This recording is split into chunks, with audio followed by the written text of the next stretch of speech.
Before I say anything, I just want to say that I want to apologize for making this review so late. The reason why it's so late actually is because there was some stuff going on at school which led me to get this damn flu, but I am still going to do it even though I'm like four days late. So I do apologize, but let's continue.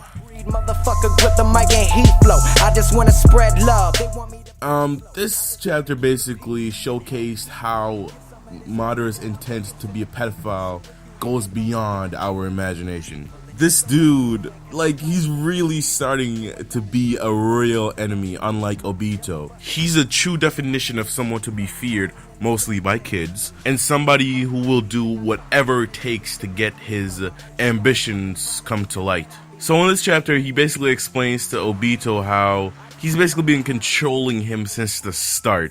And that's nothing new. We knew Madara was taking advantage of Obito the whole time. But what we didn't know is that he was doing the same thing to Rin. I was so mind blown when I found out that Madara is responsible for Rin's death. I'm glad Kishimoto actually did this, because not only did it make me resent Madara more, it also made me feel for Obito's pain a little bit more too. Because this whole time, he's been supporting the guy who was responsible for the love of his life's death. Like, how would you feel just knowing that you've been helping the person who killed your loved one? Like, oh my god, I can't imagine how Obito must feel. Matter of fact, he might not be feeling anything for that matter, because he might be dead, because Madara was just about to basically rip him open.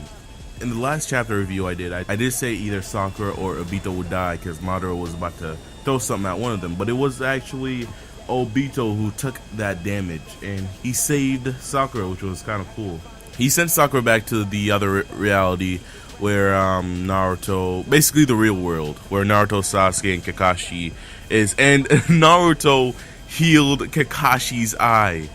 Sakura came back to the reality and tried to heal his eye, but couldn't. And then Naruto's like, back up, bitch, and just like touched his eye, and then like took his hand away from it. Then you see Kakashi opened his eye. I'm like, what? What did he just do? Then Naruto basically said, it's hard to explain. He took part of Kakashi and put it inside Kakashi. I'm like, what? What? But Kakashi still lost his Rinnegan. Now, whether that makes him weaker or stronger, I will explain that in another video. Now, back to the conflict at hand.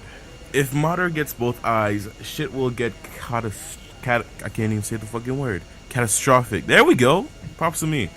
Shit will get catastrophic because Obito was basically explaining how if both eyes are returned back to the owner, the power of the owner is immense. That is why Obito had one of the Rinnegan, because he couldn't handle both. It was too overpowering for him, so it does make sense. It makes sense because Madara wasn't using a lot of jutsu, if you notice. He only used like one to make that clone of himself from another dimension, which Naruto trapped.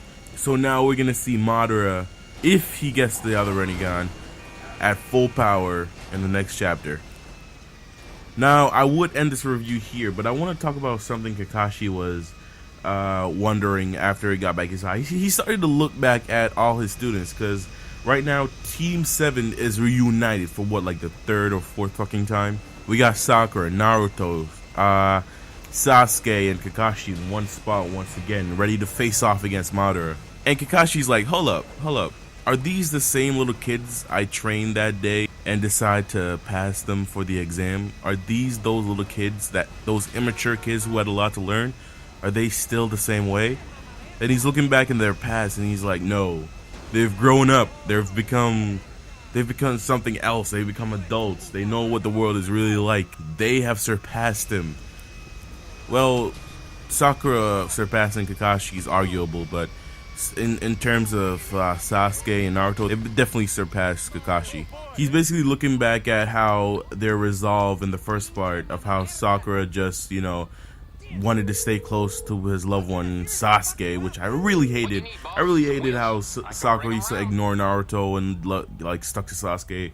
That really got to me. That's why I don't like her as a character right now. And he's basically looking back on Naruto, how he wanted to be the Hokage, and he still wants to be the Hokage today. Nothing has changed.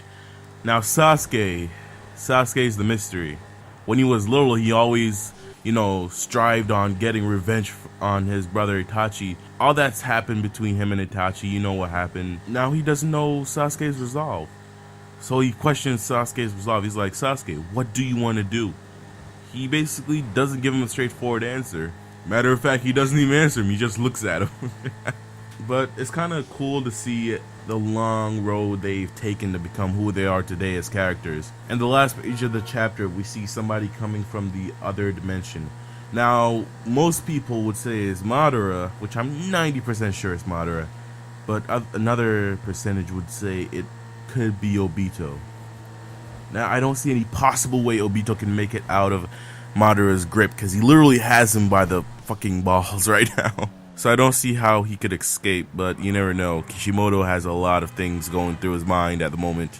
So I kind of want to ask you guys this question. Do you think there's a possibility that Obito could be the one coming from the other dimension? Let me know why you think that in the comment section below, and I will see you guys in my next video. Peace.